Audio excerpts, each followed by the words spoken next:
विश्वोत्पत्त्यादिहेतवे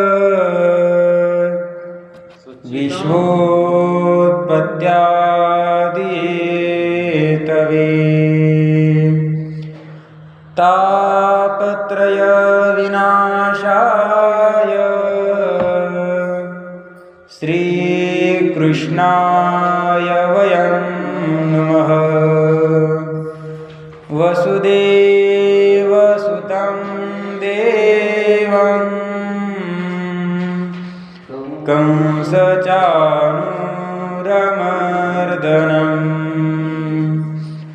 देवकी परमानन्दं कृष्णं वन्दे जगद्गुरुं। कृष्णं वन्दे जगद्गुरुं। ॐ पूर्णमदः पूर्णमिदं पूर्णात् पूर्णमुदच्यते पूर्णस्य पूर्णमादाय पूर्णमेवावशिष्यते। ॐ शान्तिः शान्तिः शान्तिः। शङ्करं शङ्कराचार्यं केशवं बादरायणं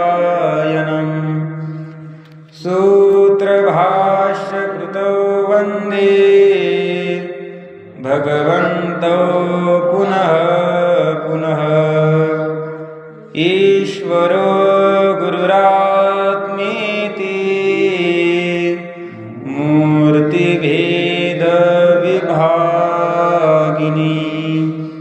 व्योमवद्व्याप्तदेहाय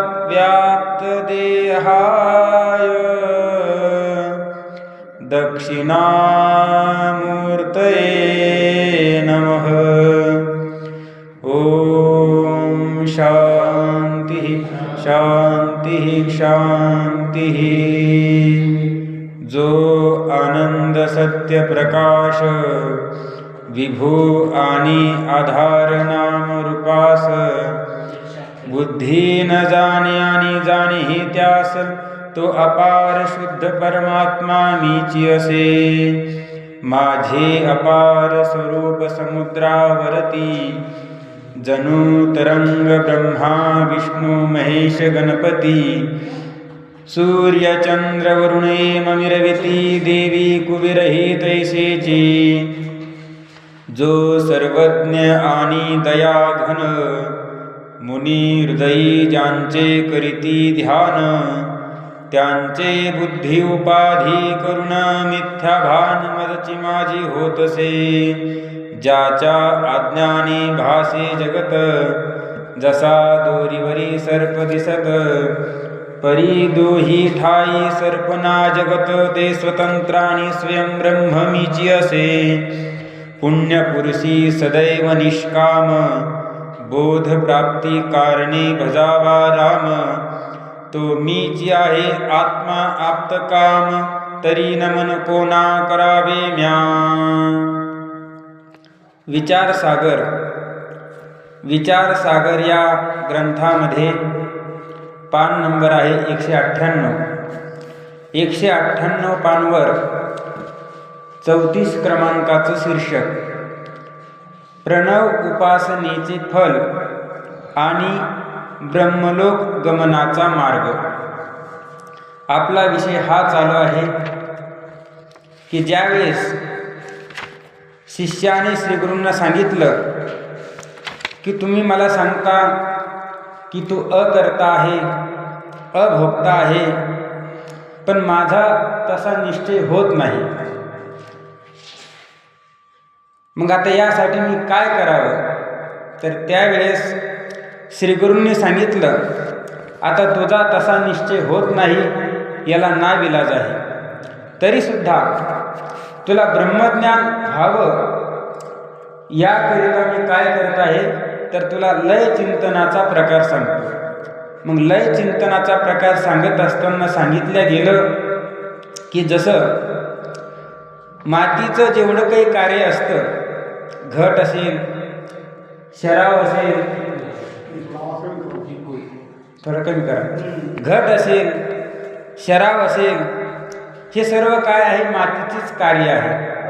माती ही कारण आहे आणि घट हा काय आहे? कार्य आहे. आता जेवढे म्हणून कार्य आहे ते सर्व कार्य ही कारण स्वरूप असतात. त्याच पद्धतीने सिद्धांतात सांगत असताना त्यांनी सांगितलं की प्रपंचाचं मूल कारण कोण आहे? तर ईश्वर आहे. आणि म्हणून सर्व प्रपंच हा ईश्वर स्वरूपाहून वेगळा नाही, ईश्वराहून भिन्न नाही, ईश्वर स्वरूपच आहे. आणि तो असणारा ईश्वर मीच आहे, अशा प्रकारचं त्या ठिकाणी श्रीगुरूंनी लय चिंतनाचा प्रकार त्या शिष्याला सांगितला.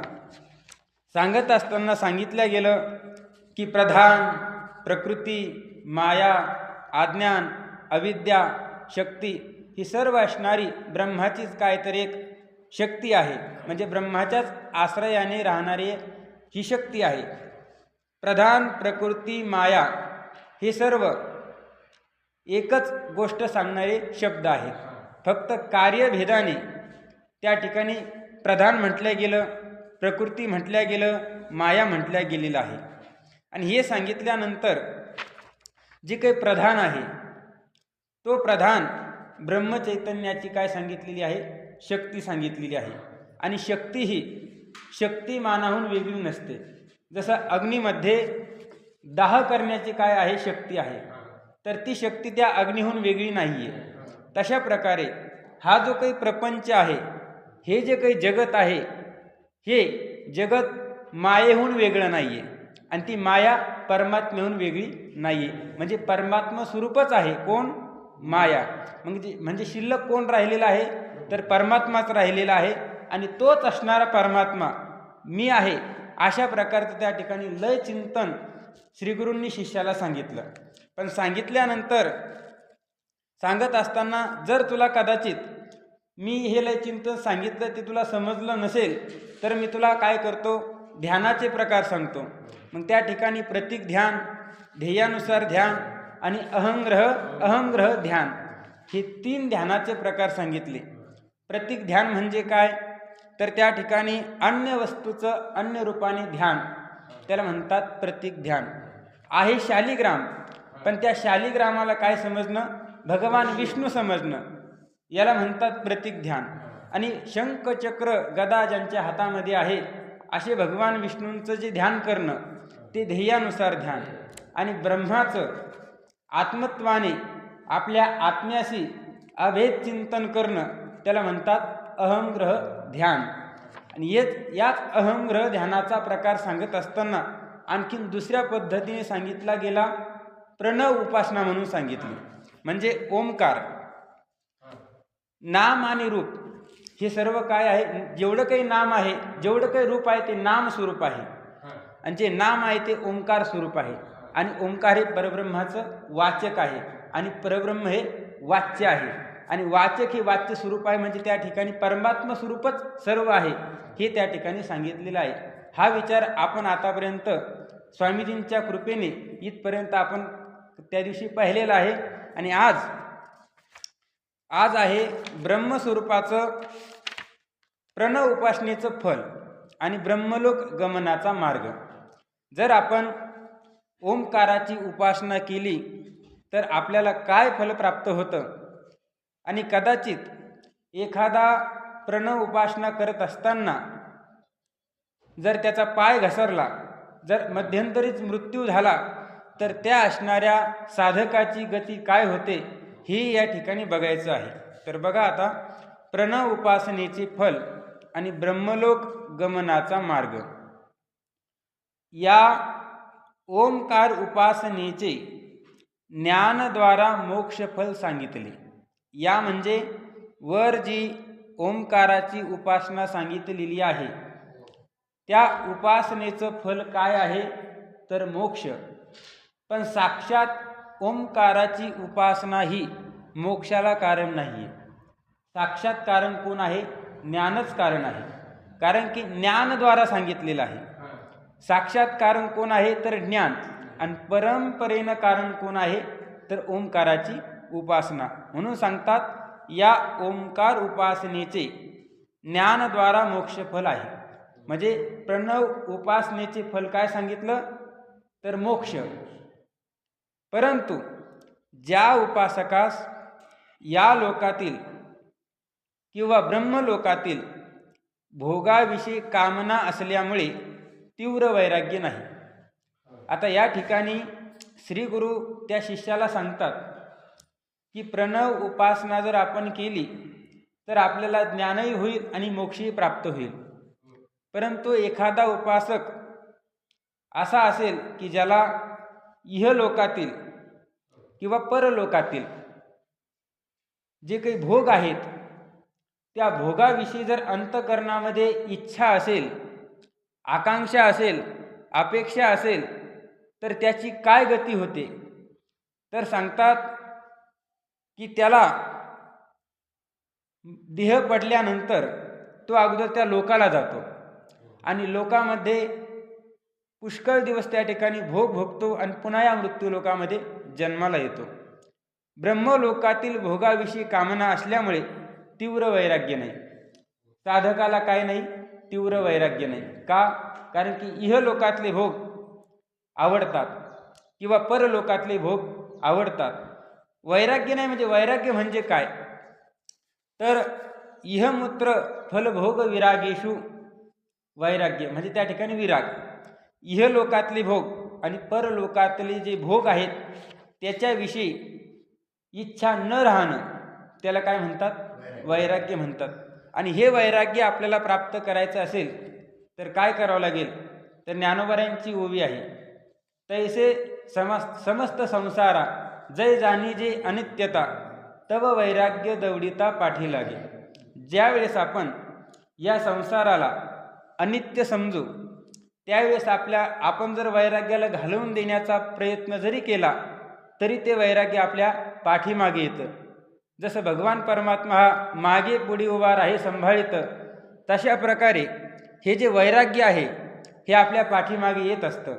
आणि असं वैराग्य झालं की त्या ठिकाणी आपण या लोकामध्येच, या शरीरामध्येच याची देही याची डोळा भोगमुक्तीचा सोहळा, याच देहामध्ये आणि याच डोळ्याने आपण मुक्तीचा सोहळा, जीवनमुक्तीचा आनंद या ठिकाणी भोगू शकतो. पण त्यासाठी काय असावं लागतं, वैराग्य असावं लागतं. आणि हा जो साधक आहे त्याला ब्रह्मलोकाची किंवा इहलोकातील भोगाची काय आहे, कामना आहे, वैराग्य नाही. परंतु तो काय करतो, सद्गुरूचा उपदेश त्याला झालेला असतो आणि त्या उपदेशाने तो हट्टाने काय करतो, ब्रह्मस्वरूपाचं म्हणजे ओंकाराचं चिंतन करतो. ते सांगतात. परंतु जो हट्टाने म्हणजे आग्रह धरून, कारण की मागं सांगितलेलं आहे की ज्ञान हे प्रमेयाच्या अधीन असतं आणि ध्यान हे विधी, विश्वास, आग्रहाच्या अधीन असतं. तसं हा असणारा व्यक्ती, हा असणारा साधक तो हट्टाने, आग्रहाने स्त्री, धन, पुत्रादिकांचा त्याग करतो आणि त्याग करून सद्गुरूच्या उपदेशाने ब्रह्मरूप ओंकाराचे ध्यान करील तर त्यास त्या कामना प्रतिबंधाने ज्ञान होत नाही. कामनेचा काय आहे या ठिकाणी, प्रतिबंध आहे. आणि जोपर्यंत कामना म्हणजे त्या ठिकाणी इच्छा, आशा ही वृत्ती अंतःकरणामध्ये आहे तोपर्यंत त्याने ओंकाराचं जरी ध्यान केलं तरी त्याला मोक्षाचा अनुभव येत नाही. आणि मोक्षाचा अनुभव यावा असं वाटत असेल तर अंतःकरणातील जी इच्छावृत्ती आहे, जी कामना वृत्ती आहे तिला काय करावं लागेल, घालवावं लागेल. आणि म्हणून सांगतात की ती कामना काय करते तर त्याला ज्ञान होऊ देत नाही. त्या साधकाने ओंकाराची उपासना केली नाही का, केली. परंतु अंतःकरणामध्ये काय आहे, ब्रह्मलोकाच्या भोगाची कामना, स्वर्ग भोगाची कामना किंवा या मृत्यू लोकातील जे काही भोग आहेत, लोकवासना असेल, देहवासना असेल, शास्त्र वासना असेल, ही वासना जर अंतःकरणामध्ये असेल तर त्याला मोक्षाची प्राप्ती होत नाही. आणि म्हणून त्याला मेल्यानंतर अन्य शरीराची काय होते, प्राप्ती होते. कारण की तो मुक्त झालाय का नाही, त्याचं कारण असं त्याच्या अंतःकरणामध्ये काय होती, कामना होती. आणि म्हणून आपण सुद्धा कोणत्याही प्रकारची कामना अंतःकरणामध्ये धारण न करता प्रणव उपासना जर केली तर आपण सुद्धा मुक्तीचा अनुभव घेऊ शकतो.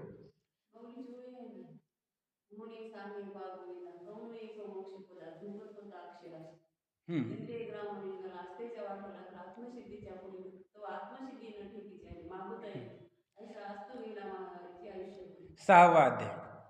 तर त्या 6व्या अध्यायामध्ये सांगितलेलं आहे की जो एकांतामध्ये गेलेला आहे, इंद्रियावर विजय मिळवलेला आहे, पण विजय मिळवून सुद्धा ज्यावेळेस त्या साध्यापर्यंत तो पोहोचणार तितक्यातच त्याचं आयुष्य संपलं.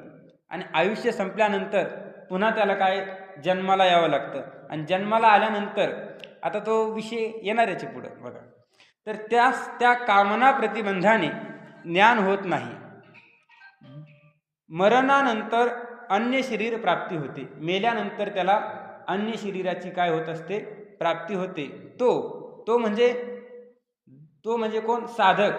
कोणता साधक, की जो हट्टाने स्त्रीधन पुत्राधिकांचा ज्याने त्याग केलेला आहे आणि ओंकाराच्या उपासनेमध्ये प्रवृत्त आहे असा साधक.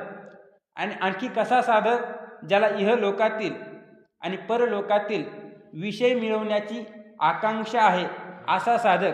त्याने जर ध्यान केलं तर मेल्यानंतर त्याला अन्य शरीराची काय होते, प्राप्ती होते. आणि तोच इहलोक भोग कामनेचा प्रतिबंध बलात्काराने दूर करून ध्यान करीत होता. तो म्हणजे तो साधक या मृत्यू लोकातील जे काही भोग आहेत त्या भोगाची जी कामना आहे त्या कामनेचा त्याने काय केला होता, प्रतिबंध केला होता. पण प्रतिबंध सहज केला नव्हता, तर बळजबरीने त्या ठिकाणी प्रतिबंध तो करत होता. आणि बळजबरीने प्रतिबंध करत असल्यामुळे त्याला ब्रह्मलोकाला जावं लागलं किंवा स्वर्गाला जावं लागलं, मुक्ती मिळाली नाही. कारण की बलात्काराने बळजबरीने कोणतीही गोष्ट केली तर आपल्याला प्राप्त होईलच म्हणून सांगता येत नाही. तसं हा असणारा जो साधक आहे त्याने कामनेचा प्रतिबंध केला, पण बळजबरीने केला. आणि बळजबरीने कामनेचा प्रतिबंध करून तो ओंकाराचं ध्यान करत होता. आणि ओंकाराचं ध्यान करत असताना त्याचं काय झाला, मृत्यू झाला. आणि मृत्यू झाल्यानंतर मग त्याची काय गती होते, तर भगवद्गीतेमध्ये 6व्या अध्यायामध्ये असाच प्रश्न अर्जुनाने भगवंताला विचारला की असा जो साधक आहे त्याची गती काय नेमकी.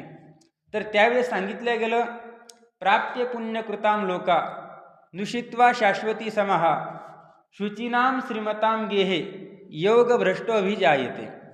म्हणजे तो जो साधक आहे ज्याने ओंकाराची उपासना केली पण मुक्तीचा अनुभव त्याला झाला नाही, ब्रह्मस्वरूपाचं ज्ञान त्याला झालं नाही, मग तो असणारा सर्वप्रथम काय, तर पुण्यकृत लोक म्हणजे पुण्याच्या द्वारे प्राप्त जे लोक होतात असे स्वर्गादी लोक, त्या स्वर्गादी लोकाला तो साधक जात असतो.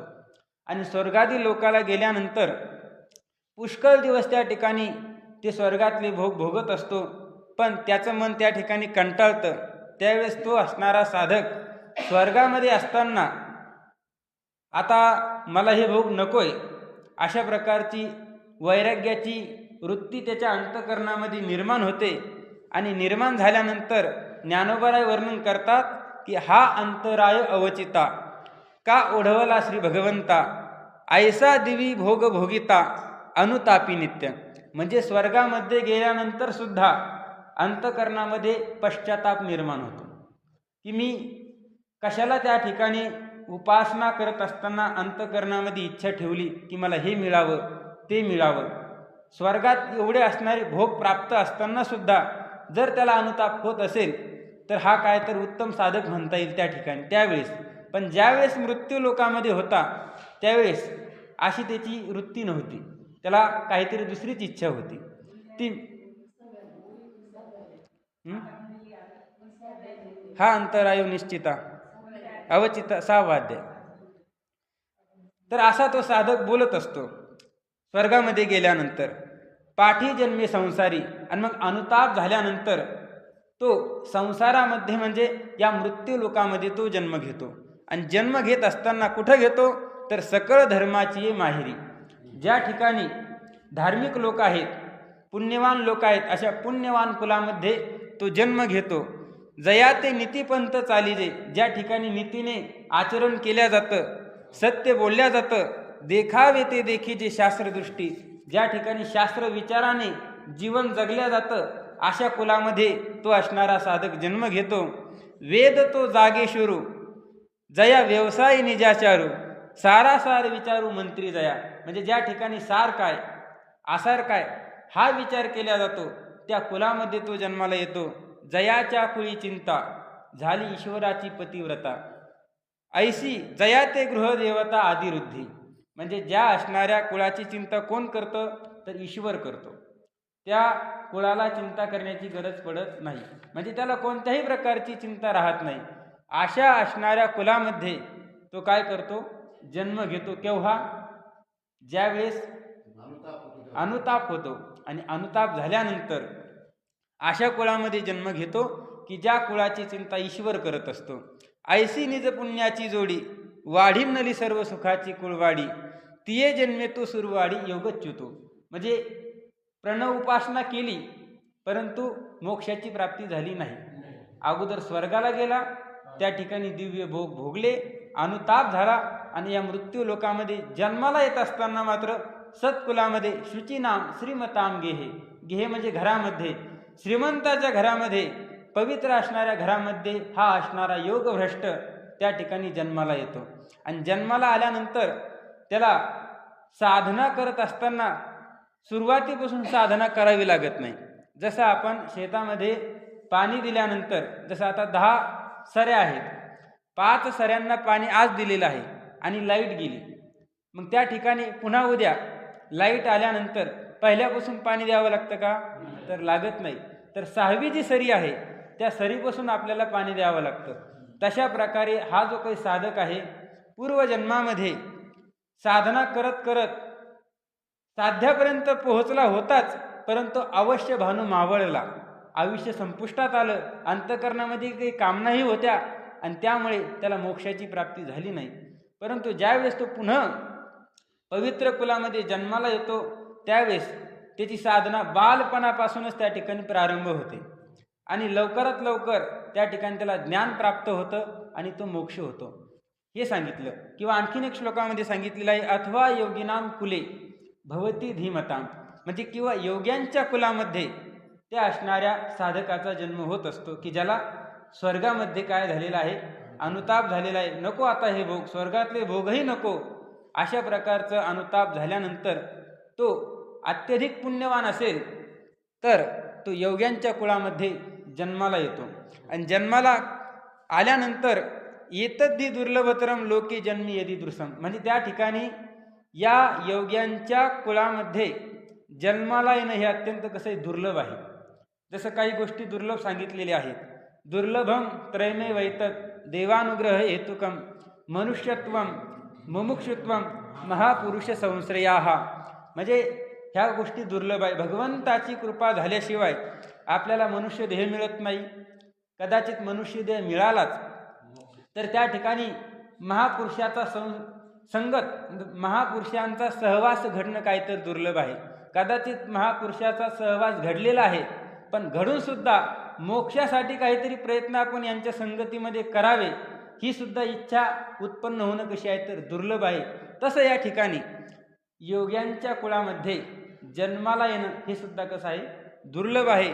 आता योग्यांचं कुळ कसं असतं तर त्या ठिकाणी अग्निहोत्र करतात, परब्रह्माचं त्या ठिकाणी ध्यान करत असतात आणि महासुख क्षेत्री आदिवंत, म्हणजे महासुखामध्ये ते काय असतात, निमग्न असतात सतत. कोण, योगी संत महात्मे. आणि त्या कुळामध्ये तो जन्माला येत असतो. जे सिद्धांताची या सिंहासनी राज्य करीती त्रिभुवनी, जे कुजती कोकिलवनी संतोषाच्या, सिद्धांत त्यांच्या म्हणजे सिद्धांताच्या सिंहासनी सतत मी परमात्मा स्वरूप आहे या असणाऱ्या सिद्धांतावर ते आरूढ झालेले असतात. अशा योग्यांच्या कुलामध्ये तो असणारा साधक, तो असणारा योगभ्रष्ट जन्माला येत असतो. राज्य करीती त्रिभुवनी जे कुजती कोकिलवनी संतोषाच्या. नित्य ज्यांच्या अंतकरणामध्ये संतोष आहे अशा योग्यांच्या कुलामध्ये तो जन्माला येत असतो. ज्या ठिकाणी विवेक द्रुमाची मुळी बैसले आहात नित्य भळी तया योगी यांच्या कुळी जन्म पावे. त्या कुळामध्ये तो जन्माला येतो आणि मोटकी देहाकृती उमटे. अत्यंत बालपणामध्येच निज ज्ञानाची पहाट फुटे. त्या ठिकाणी निज म्हणजे स्वरूप, स्वतःचं जे काही आत्मस्वरूप आहे त्या आत्मस्वरूपाचं ज्ञान त्याला होतं. जशा सूर्यापुढे प्रगटे प्रकाशू दैसा. सूर्याचा उदय होण्याच्या पूर्वीच सूर्याच्या पुढं काय असतो? प्रकाश असतो. तशा प्रकारे हा बालपणामध्येच याला स्वरूपभूत आत्मस्वरूपाचं ज्ञान मी रूपाने अपरोक्ष ज्ञान त्या ठिकाणी झालेलं असतं. का? कारण की योग्यांच्या कुळामध्ये तो जन्माला आलेला आहे. आणि योग्यांच्या कुळामध्ये जन्माला आल्यानंतर आईवडील त्यांचे संस्कार त्या ठिकाणी असतातच, पण हा योग्यांच्या कुळामध्ये जन्माला येण्यासाठी पुण्य मात्र असावं लागतं. तैशी दशेची वाट न पाहता, म्हणजे विशिष्ट वय. जसं आता काही गोष्टी लहानपणी समजत नसतात, थोडं प्रगल्भ बुद्धी झाल्यानंतर त्याला त्या गोष्टी कळत असतात. जसं आता व्याकरणाचे ग्रंथ असतील तर अत्यंत लहानपणी कळत नाही, त्याला थोडं 13वी 14वीमध्ये जावं लागतं, तिथून पुढे ते कळायला लागतात. पण काही असणाऱ्या जे बालक असतात, विद्यार्थी असतात, त्यांना अगदी लहानपणीच ते कळून जातात. का? कारण की पूर्वजन्मामध्ये त्यांनी ती साधना केलेली आहे, ते शिकलेले आहेत. तशा प्रकारे हा कोणत्याही प्रकारचं विशिष्ट प्रकारचं वय न येता बालपणीचं सर्वज्ञता वरिता येते. त्याला बालपणामध्येच सर्वज्ञता प्राप्त होते. म्हणजे सर्वम जानाती ती सर्वज्ञ, सर्व प्रकारचा तो जाणत असतो. सामान्य रूपानेही जाणतो आणि विशेष रूपाने सुद्धा जाणतो. अशा प्रकारचा तो साधक होत असतो. ती सिद्ध प्रज्ञेची निलाभे मनची सारस्वते दुभे. मग सकळ शास्त्रे स्वयंबी निगती मुखे. त्याला शास्त्र शिकण्याची गरज पडत नाही. त्याच्या मुखातून जो शब्द बाहेर निघेल ते शास्त्रवाक्यच असतं. हे का घडतं? कारण की योग्यांच्या कुळामध्ये तो जन्माला आलेला आहे. ऐसे जे जन्म जया लागी देव सकाम. स्वर्गी ठेले जप होम करीती सदा. आणि असा जन्म आपल्याला प्राप्त व्हावा याकरिता स्वर्गामध्ये असणारे जे देव आहेत ते सुद्धा काय करतात? तर देवाला नवस करतात. म्हणून सांगतात ना तुकोबाराय, स्वर्गीचे अमर इच्छिता ते देवा, मृत्यू लोकी व्हावा जन्म आम्हा. कारण की या मृत्यू लोकामध्ये जन्म होणं हे किती महत्त्वाचं आहे हे त्या देवांना कळालेलं असतं. पण मानवी देहामध्ये आल्यानंतर या मानवाला कळत नाही. त्याचं कारण की इहलोकातील भोगाविषयी तो आसक्त झालेला असतो, त्यामुळे कळत नाही. तर अशा प्रकारे हा जो काही योग भ्रष्ट आहे, म्हणजे साधक आहे की ज्याला ब्रह्मलोकाची अंतकरणामध्ये थोडीफार कामना होती, पण ओंकाराची उपासना तो करत होता, पण आयुष्य त्याचं संपुष्टात आलं आणि त्यामुळे त्याला स्वर्ग प्राप्त झाला.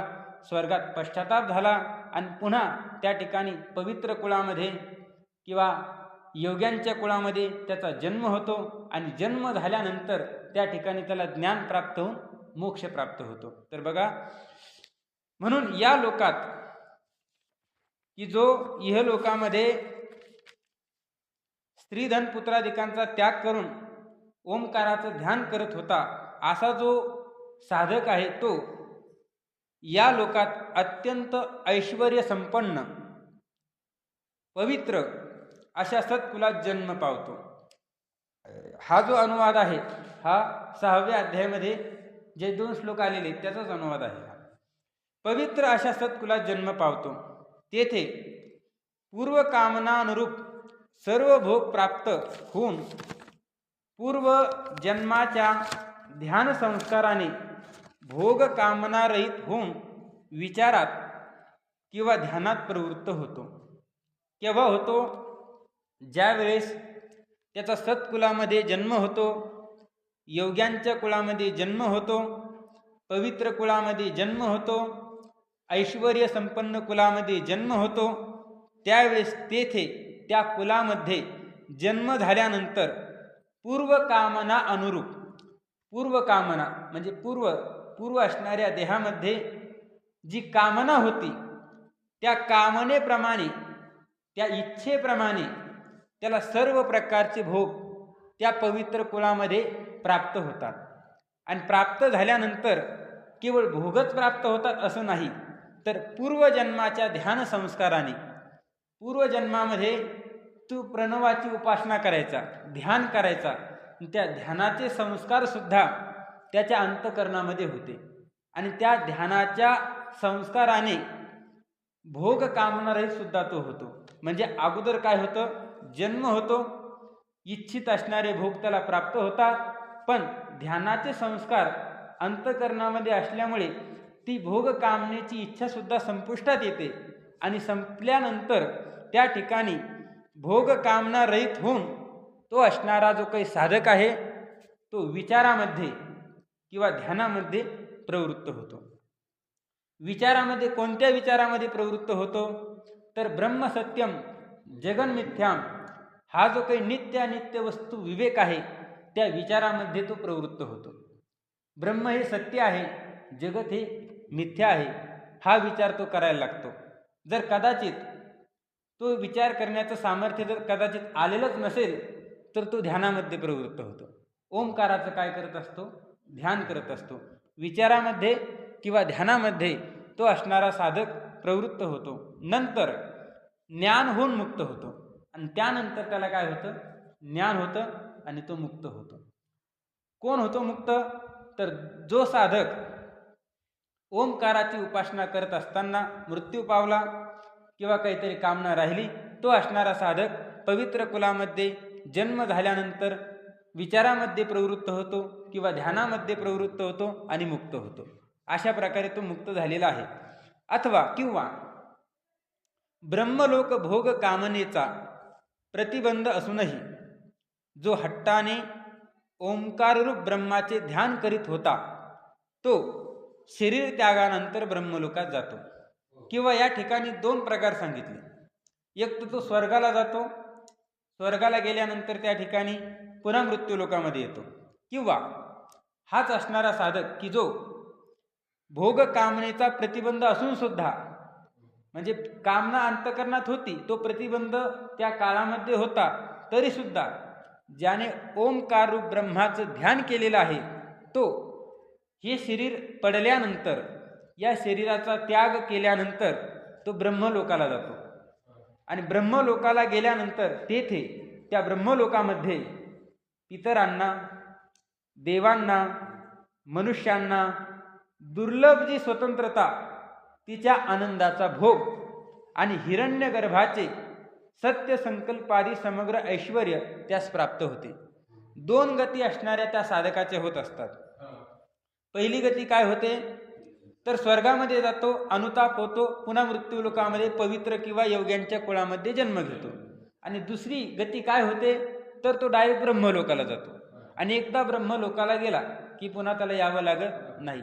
कारण की त्या ब्रह्मलोकामध्ये गेल्यानंतर त्याला मनुष्याला जे दुर्लभ भोग आहेत ते प्राप्त होतात. देवादिकांना सुद्धा जे दुर्लभ आहे ते भोग त्याला प्राप्त होतात. थोडक्यात सांगायचं म्हणजे हिरण्यगर्भाला जे भोग आहेत ते त्याला प्राप्त होतात. फक्त सृष्टीची उत्पत्ती, सृष्टीची स्थिती आणि सृष्टीचा संहार ह्या तीन गोष्टी सोडल्या तर सर्व प्रकारचं ऐश्वर त्याला प्राप्त होतं. कुठं, त्या ब्रह्मलोकामध्ये. आणि ब्रह्मलोकामध्ये हे सगळं ऐश्वर प्राप्त झाल्यानंतर त्याच ठिकाणी तो काय होत असतो, मुक्त होत असतो. त्याला पुन्हा या मृत्यू लोकामध्ये यावं लागत नाही. त्या ठिकाणी गुरुही करण्याची आवश्यकता नाही. का करायची आवश्यकता नाही ते पुढे येणारच बघा. आणि हिरण्यगर्भाचे सत्य संकल्पादी, त्या ठिकाणी तो स्वतंत्र असतो. स्वतंत्र असतो म्हणजे त्याच्यावर प्रतिबंध करणारा कोणीही नसतो. पण आपल्यावर सर्वांचा काय आहे, प्रतिबंध आहे. आपल्या मनाचाच आपल्याला काय प्रतिबंध आहे. मन आपल्याला काय करतं, प्रतिबंध करत असतं. तसं त्या ब्रह्मलोकाला गेल्यानंतर प्रतिबंध कोणताही नसतो. स्वतंत्र रीतीने तो आनंदाचा भोग त्या ठिकाणी घेत असतो.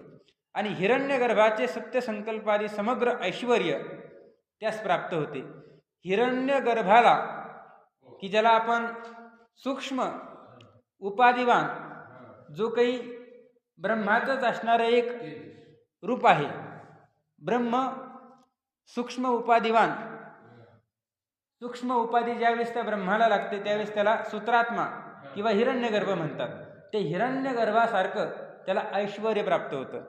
म्हणजे जशा प्रकारचा संकल्प तो करेल तशा प्रकारचं त्याला प्राप्त होत असतं. म्हणजे तशा प्रकारचे भोग त्याला प्राप्त होतात. मग आपल्याला स्वर्गाला जायचंय का ब्रह्मलोकाला जायचंय हे आपण ठरवायचं. कुठं जायचं. तर चला, आता तो ज्या मार्गाने ब्रह्मलोकात जातो त्या मार्गाचा क्रम सांगतो. आता या ठिकाणी ग्रंथकार सांगतात की प्रणव उपासनेचं फल सांगितलं, मोक्ष त्याला होऊन जातो, ज्ञान होऊन मोक्ष होऊन जातो. पण जो ब्रह्मलोकाला जातो तो नेमकं कसा कसा जातो, अगोदर कुठं जातो, नंतर कोणत्या लोकाला जातो, नंतर कोणत्या लोकाला जातो हे सांगतात. आता तो ज्या मार्गाने ब्रह्मलोकात जातो त्या मार्गाचा क्रम सांगतो. ब्रह्म उपासनेमध्ये तत्पर असलेल्या पुरुषाची अंतकरण इंद्रियादी सर्व मूर्छित असून काही जाणत नसली तरीही त्याचे लिंग शरीर नेण्याकरिता यमदूत येत नाहीत.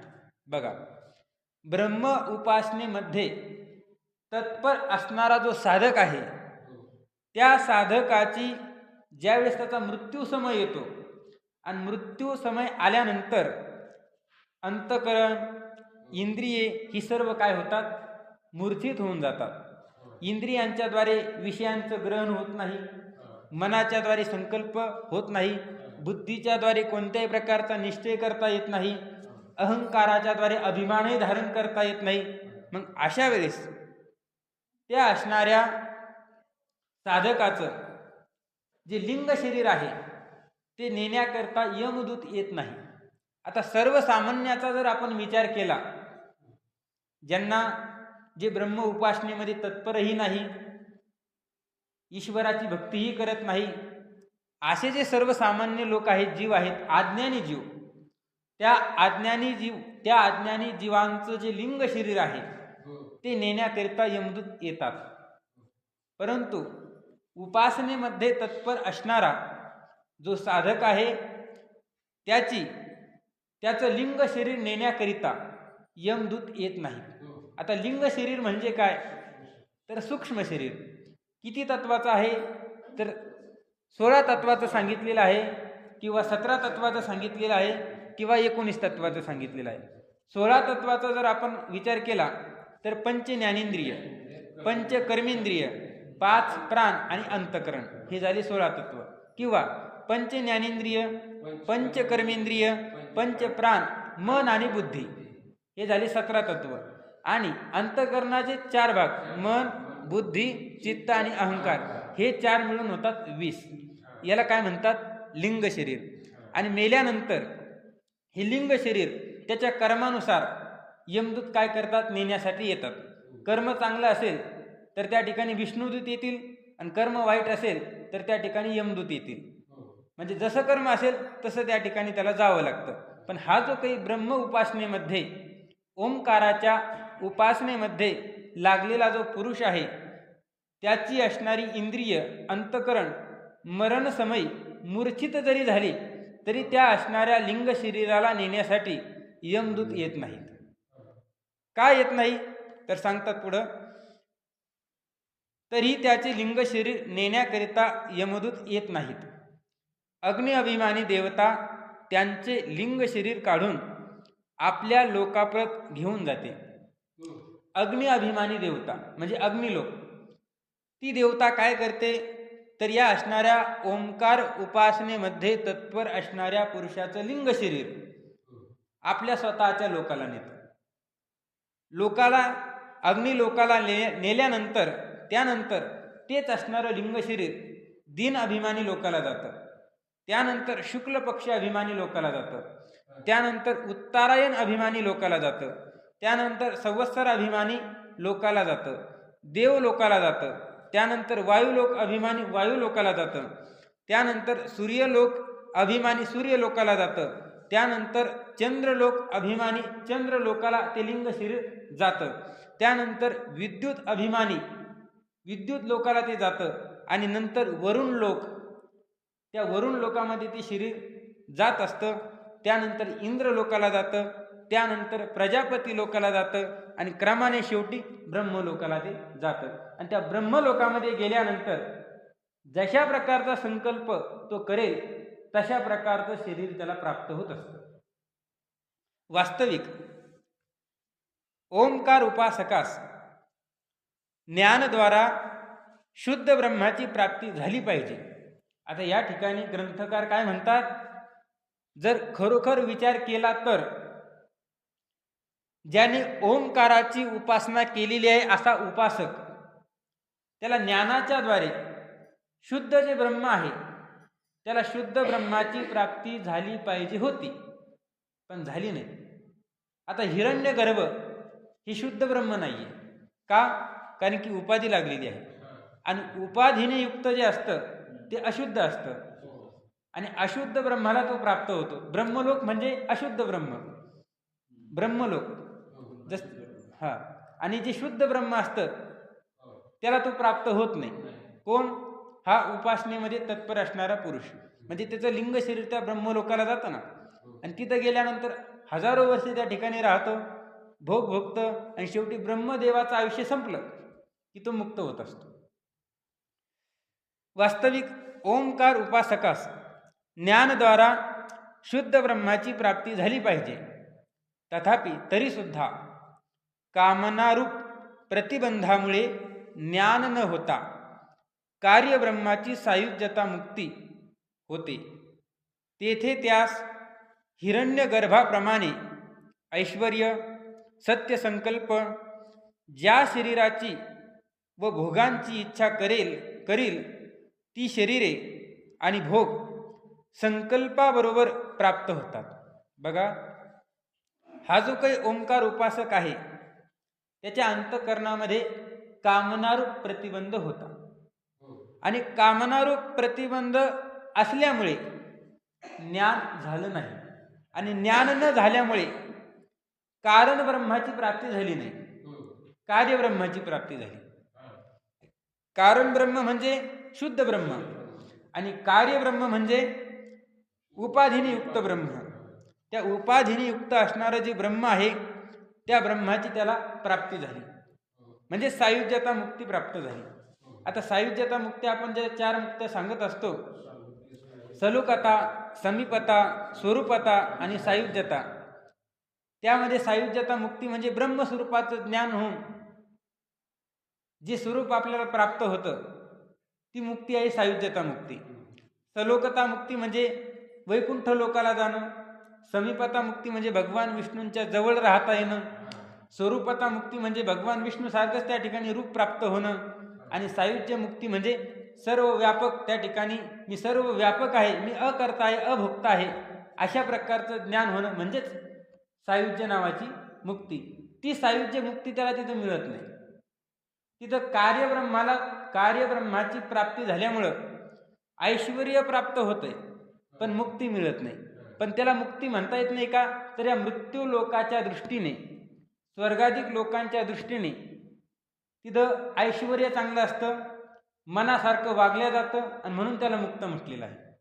जसं आश्रमामध्येच काही मुक्त असतात आणि काही बांधलेले असतात, तसं हे जे काही बारकाली साधक आहेत ते बंधनात आहे, आणि जे मोठाले साधक आहेत ते थोडे स्वतंत्र आहेत. तशा प्रकारे ब्रह्मलोक म्हणजे काय? त्या ठिकाणी स्वतंत्रता आहे. स्वर्गामध्ये पुण्य संपले खाली यावं लागतं, आणि या मृत्यू लोकामध्ये मनासारखं राहता येत नाही, सगळं कर्माच्या अधीन असतं. पण ब्रह्मलोकात स्वतंत्र असतं, म्हणून त्या ठिकाणी सायुज्य मुक्ती म्हटलं. तेथे त्या असणाऱ्या साधकाला हिरण्यगर्भाप्रमाणे, हिरण्यगर्भ नावाचा जो काही देवता आहे म्हणजे थोडक्यात ब्रह्मदेव, त्या ब्रह्मदेवाप्रमाणेच संपूर्ण ऐश्वर्य त्याला प्राप्त होतं. सत्य संकल्प, तिथला संकल्प कसा आहे? सत्य आहे, आणि संकल्प केला की तो पूर्ण होणार. ज्या शरीराची म्हणजे संकल्प केला की मला हे शरीर आता मला प्राप्त व्हावं, की लगेच ते शरीर त्याला प्राप्त होणार. आता मला या शरीराच्या द्वारे अशा प्रकारचे भोग भोगायचे आहेत की लगेच ते भोग सुद्धा त्याला प्राप्त होणार. म्हणजे ती शरीर आणि ते भोग त्याला संकल्पाबरोबर काय होतात? प्राप्त होतात. आता आपण जर संकल्प केला तर आपला संकल्प कसा असतो? वातावरणानुसार आपला संकल्प असतो आणि आपले संकल्प बदलत असतात. पण त्या ठिकाणी गेल्यानंतर संकल्प केला तो माघारी घेता येत नाही. म्हणजे संकल्प पूर्णच होणार आणि आपले संकल्प हे पूर्ण होत नाही. एकाच काली हजारो शरीरे आणि त्यांच्या भोगाची पृथक पृथक इच्छा करील तर ते सर्व त्यास प्राप्त होते. एकाच असणाऱ्या वेळेमध्ये 1000 शरीर धारण करायची आणि त्या 1000 असणाऱ्या शरीरांनी वेगवेगळे भोग भोगायचे तरी सुद्धा ते भोग भोगता येतात. कुठं? ब्रह्मलोकामध्ये. या मृत्यू लोकामध्ये एका वेळेस अनेक शरीर धारण करता येत नाही आणि अनेक भोगही भोगता येत नाही. पण ब्रह्मलोकामध्ये गेल्यानंतर एकाच वेळेस अनेक शरीरही प्राप्त होतात आणि अनेक प्रकारचे वेगवेगळे भोग सुद्धा प्राप्त होतात. फार काय सांगावे. जगाची उत्पत्ती, पालन आणि संहार हे सोडून अन्य सर्व ऐश्वर्य ईश्वरा समान होते. म्हणजे ईश्वरा समान त्याला भोग प्राप्त होतात फक्त 3 गोष्टी सोडून. पहिली गोष्ट म्हणजे जगाची उत्पत्ती करता येत नाही, पालनही करता येत नाही आणि संहारही करता येत नाही. बाकी सर्व त्या ठिकाणी ईश्वराप्रमाणे त्याला जीवन त्या ठिकाणी जगता येतं. याप्रमाणे हिरण्यगर्भासमान बहुतकाल संकल्पसिद्ध दिव्य पदार्थ भोगून प्रलयकाली जेव्हा हिरण्यगर्भाचा नाश होतो तेव्हा ज्ञान होऊन त्या उपासकास विदेह मोक्ष प्राप्त होतो. ज्यावेळेस हिरण्यगर्भासमान सगळे प्रकारचे त्याला भोग प्राप्त होतात आणि ज्यावेळेस त्या हिरण्यगर्भाचा नाश होतो म्हणजे ब्रह्मदेवाचं आयुष्य संपुष्टात येतं. थोडक्यात त्या ठिकाणी प्रलय होतो. आत्यंतिक प्रलय. प्रलयाचे किती प्रकार आहेत? तर त्या ठिकाणी 4-5 प्रकार प्रलयाचे सांगितलेले आहेत. पहिला प्रलय आहे नित्य प्रलय. दुसरा प्रलय आहे दैनंदिन प्रलय. तिसरा प्रलय आहे नैमित्तिक प्रलय आणि चौथा प्रलय आहे प्राकृत प्रलय. त्यालाच महाप्रलय सुद्धा म्हणतात. आणि 5वा आहे आत्यंतिक प्रलय. आता हा जो काही जीव आहे, आता नित्य प्रलय म्हणजे काय? मिनिटाला सेकंदाला जो घडणारा आहे त्याला नित्य प्रलय म्हणतात. आता सध्या जे आपले शरीर आहे या शरीरामध्ये प्रलय घडतोय, क्षणाला प्रलय होतोय, पण आपल्याला ते कळत नाही. म्हणजे हा जो प्रलय आहे तो कोणता आहे? नित्य प्रलय. त्यानंतर दैनंदिन प्रलय म्हणजे दिवसाला होणारा प्रलय, त्याला दैनंदिन प्रलय. त्यानंतर आहे नैमित्तिक प्रलय. ब्रह्मदेवाचा 1 दिवस पूर्ण झाल्यानंतर जो प्रलय होतो त्याला नैमित्तिक प्रलय म्हणतात. त्यानंतर आहे प्राकृत प्रलय. म्हणजे ब्रह्मदेवाचं ज्यावेळेस आयुष्य संपुष्टात येतं त्यावेळेस त्याला प्राकृतिक प्रलय म्हणतात, त्यालाच महाप्रलय असेही म्हणतात. आणि 5वा प्रलय आहे आत्यंतिक प्रलय, की जो ज्ञानाशिवाय प्राप्त होत नाही. ज्ञानाने जो प्रलय होतो तो आत्यंतिक प्रलय होतो. कदाचित हे असणारे 4 प्रलय जरी झाले तरी सुद्धा आपलं कर्म शिल्लक असेल तर आपल्याला ते कर्म भोगण्यासाठी पुन्हा नवी सृष्टी उत्पन्न झाल्यानंतर यावं लागतं. कारण की सांगितलेलं आहे अवश्यमेव भुक्तव्यम कृतम कर्म शुभाशुभम ना भुक्तम क्षीयते कर्म कल्पकोटी शतैरपी. म्हणजे कल्पकोटी, हजारो कल्प जरी मध्यंतरी गेले आणि तुमचं कर्म शेष असेल तर ते तुम्हाला भोगायला यावंच लागतं. म्हणून या असणाऱ्या कर्माचा नाश आपल्याला करायचा असेल तर काय करावं लागेल? आपल्याला अज्ञान घालवावं लागेल आणि त्यासाठी ज्ञान प्राप्त करावं लागेल. आणि ज्ञान प्राप्त करायचं असेल तर श्रीगुरूंची शरणागती करावी लागेल. आणि श्रीगुरूंची शरणागती करायची असेल तर त्या ठिकाणी इथं आश्रमात यावं लागेल आणि स्वामीजींचे पाठ ऐकावं लागतील.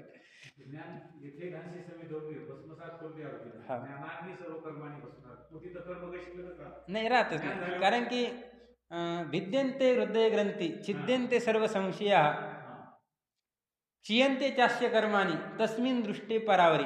परावरी म्हणजे त्या परमात्म्याचा साक्षात्कार झाल्यानंतर कर्म शिल्लक राहत नाही, कर्माचा नाश होतो. अंतःकरणामध्ये संशयही राहत नाही आणि कोणत्याही प्रकारचे हृदयग्रंथी म्हणजे भेद, 5 प्रकारचे भेद आहेत. जीव जीवाचा भेद, जीव जडाचा भेद, जड जडाचा भेद, जड ईश्वराचा भेद, हे असणारे जे भेद आहेत हे सुद्धा राहत नाही. आणि त्यानंतर मग त्याला आनंदाची म्हणजे मोक्षाची प्राप्ती होते. पण ही करण्यासाठी श्रीगुरूच करावे लागतात. कारण की श्रीगुरू शिवाय संशय जात नाही, अंतःकरणामधल्या गाठी जात नाही, आणि कर्म नष्ट कदाचित दुसऱ्या कशाने होईल, परंतु ह्या गोष्टी करण्यासाठी आपल्याला गुरुच करावे लागतात. म्हणजे परमात्म्याचं अपरोक्ष ज्ञान करून घेण्यासाठी श्रीगुरूकडेच यावं लागत असतं. तर अशा प्रकारे हा जो काही साधक आहे, प्रलयकाल आल्यानंतर, कोणाचा प्रलयकाल? ब्रह्मदेवाचा प्रलयकाल.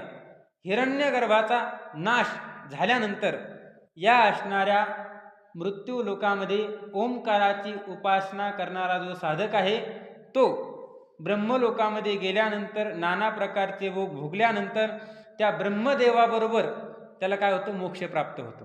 पण कोणता मोक्ष प्राप्त होतो? तर सांगतात त्या उपासकास विदेह मोक्ष प्राप्त होतो. मोक्षाचे अनेक प्रकार, त्यात मुख्य 2 प्रकार. पहिला मोक्ष आहे जीवनमुक्ती आणि दुसरी आहे विदेह मुक्ती. आता ब्रह्मलोकामध्ये गेल्यानंतर जीवनमुक्ती प्राप्त होते का? तर तो जीवनमुक्तच असतो त्या ठिकाणी. हा, पण या मृत्यू लोकामध्ये या दोन्ही मोक्षाचा उल्लेख करता येतो. जोपर्यंत ज्ञान झाल्यानंतर जोपर्यंत शरीर आहे तोपर्यंत जीवनमुक्ती, आणि ज्यावेळेस हा असणारा देह संपुष्टात येतो, मरण पावतो, त्यावेळेस विदेह मुक्ती.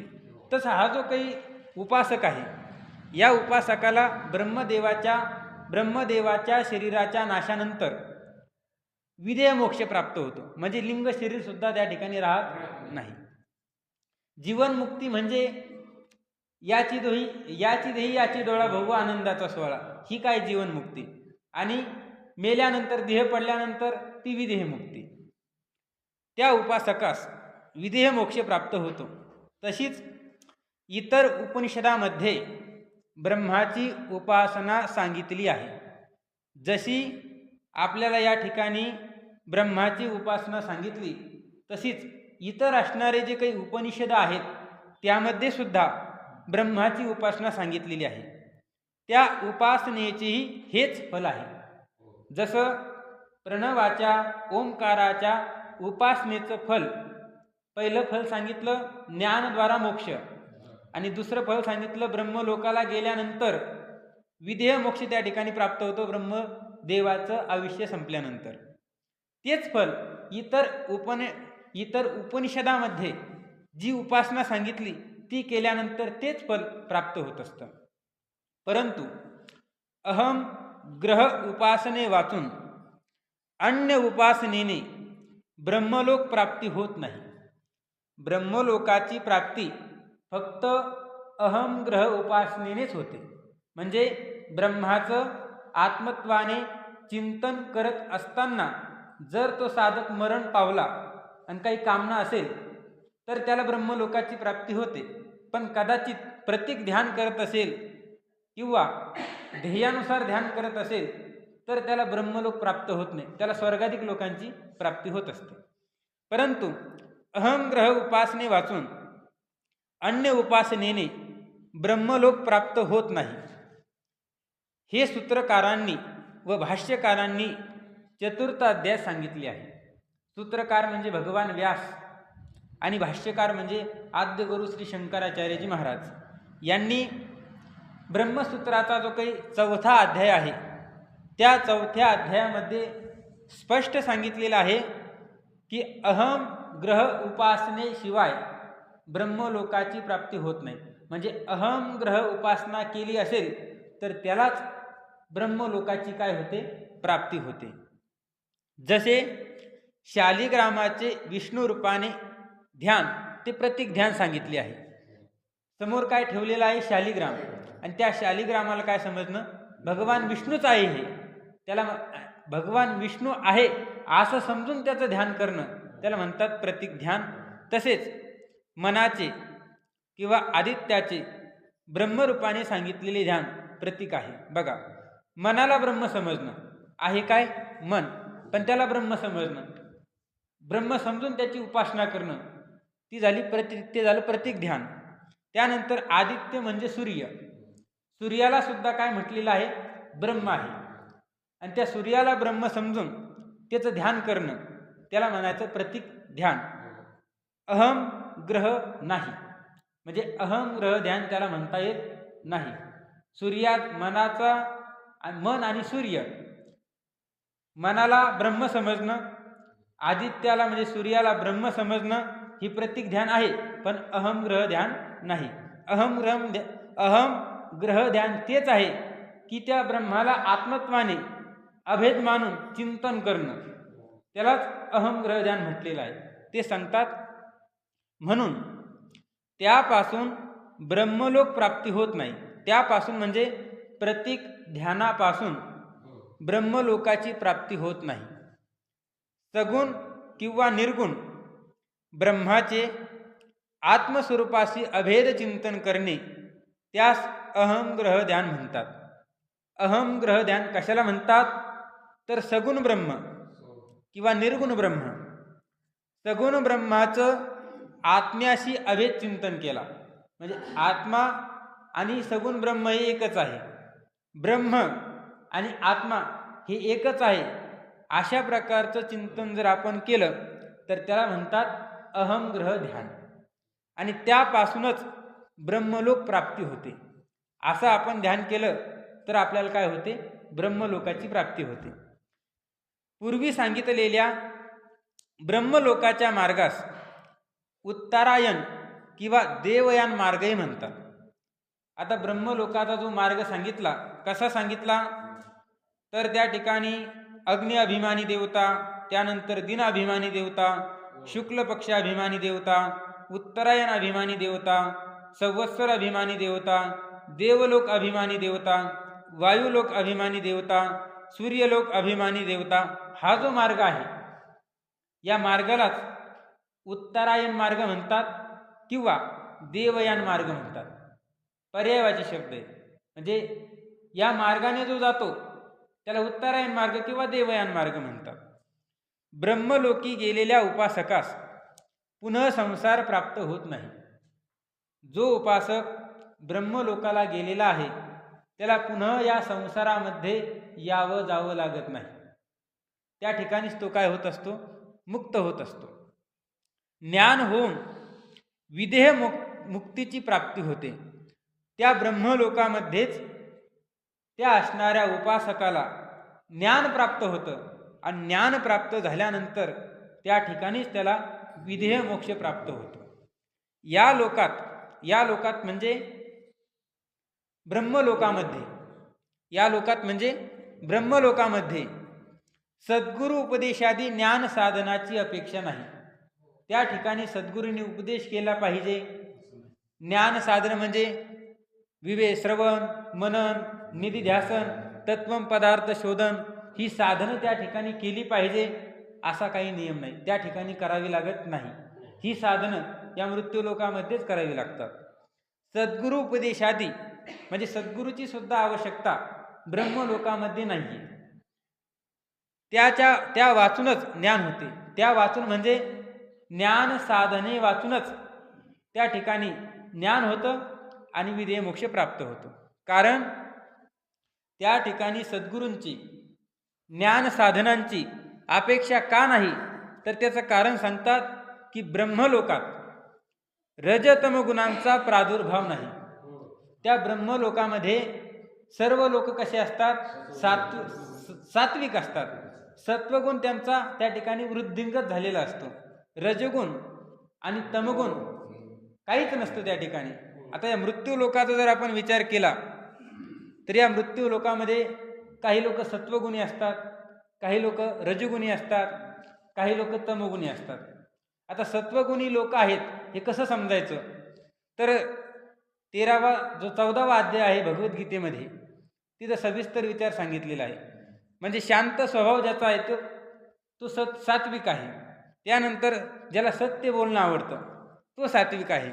ज्याच्या अंतःकरणामध्ये करुणा आहे, दया आहे, देवाची भक्ती ज्याच्या अंतःकरणामध्ये आहे, विवेक ज्याचा जागृत आहे तो कोण आहे तर सात्विक आहे. त्यानंतर हा जो काही सत्वगुण आहे, सत्वगुण वाढल्यानंतर मन स्थिर होत असतं आणि मन प्रसन्न